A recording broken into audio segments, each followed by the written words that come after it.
Hello everyone, welcome. My name is Andrew. This is Article 17, Paid for Time.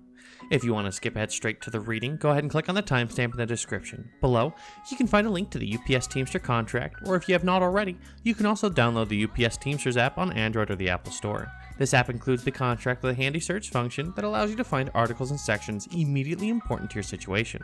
I have also included a short links below to help you with installation. Welcome to Day 2 of Blitz. No one works for free. Obviously you know this, but do you practice it?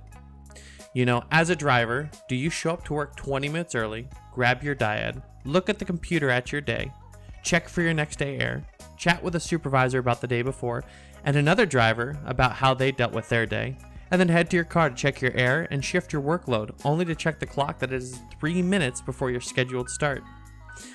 I know I fall into that trap, and I see so many other drivers that do as well. We all voluntarily hand 17 minutes of unpaid work to our employer, and that's just an average. Sorry about the rant. Article 17 is actually one of those really important articles to know. I like to call it like one of those golden articles, like Article 3, Section 7, Article 6, Section 6, along those lines. This article really sets forth the union and the employer's policies on pay discrepancy, be it an overpayment or an underpayment. I really recommend, just like I've recommended before reading Article 3, Section 7, that you take the time to read this article outside this video.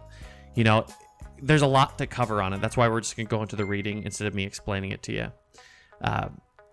You know, it has everything ranging from penalty pay grievances with payments not being enough, vacation checks, all the way to showing your available leave on your pay stubs.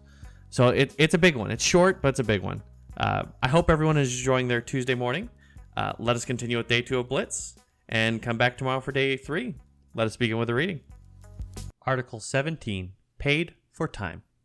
All employees covered by this agreement shall be paid for all time spent in service of the employer. Rates of pay provided for by this agreement shall be minimums. Time shall be computed from the time that the employee is ordered to report for work and registers in and until the employee is effectively released from duty. All time lost due to delays as a result of overloads or certificate violations involving federal, state, or city regulations, which occur through no fault of the driver, shall be paid for by the employer. The employer will not allow employees to work prior to their start time without appropriate compensation. Wages for properly selected vacations in all instances will be paid to the employees no later than the workday prior to their vacation. If the employee does not receive his or her vacation check, the employer will make all reasonable efforts to provide the check the following day, including delivery by Saturday or next day air. If the employee requests to see his vacation check on the Monday as permitted below, and the employer fails to make the vacation payment available by Saturday following the employee's regular scheduled pay day, the employee shall be paid an additional amount equal to 1/2 of his or her daily guarantee at his or her regular hourly rate of pay for every subsequent pay period until the shortage is corrected. All shortages involving more than $50 for full-time employees and $25 for part-time employees will be corrected, and the payment will be made available to the employee at his or her reporting location on his or her second scheduled workday after reporting the shortage. If the employer fails to make the payment available on the employee's second scheduled workday, and the shortage was the result of the employer's error, the employee will be paid an additional amount equal to 1/2 of his or her daily guarantee at his or her regular hourly rate for every full pay period in which the shortage is not paid after the second scheduled workday until corrected. Errors of less than $50 for full-time employees or $25 for part-time employees and overages will be corrected in the following weekly paycheck. The union and employer shall have the authority at any level of the grievance procedure to award a penalty up to the amount specified in the prior paragraph for any violation of the provision. If an employee works in different classifications during a shift that are paid at different rates, the different hours and rates shall be available for review electronically by an employee on a company-maintained website. Any grievance payments included on a paycheck will also be available for review by affected employees electronically with the applicable identifying grievance number on a website maintained by the employer. Nothing in this paragraph is intended to eliminate any local practices regarding availability of data regarding grievance settlements.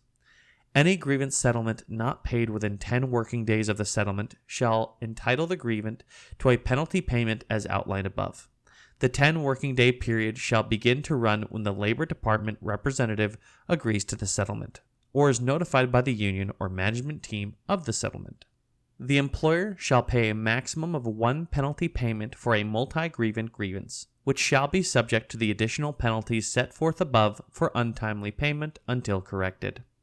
When an employee notifies the employer in writing of any ongoing overpayment, the employee's increasing liability will cease 5 working days after the date of the written notification. The notification shall be provided to the employee's immediate supervisor or manager. All employees must receive their vacation pay in a separate check before taking vacation. Vacation checks for an employee who is taking a properly scheduled vacation in accordance with the applicable supplement, rider, or addendum will be at the operating center on Monday of the week prior to the employee's vacation week. This is to ensure that the employee receives his or her pay prior to taking his or her vacation. The employee will be shown his or her check upon request, but will not receive the check until the regular scheduled pay day. All green checks will be taxed at the employee's regular withholding tax rate. Paycheck stubs will show the year-to-date vacation, sick, and personal leave balances.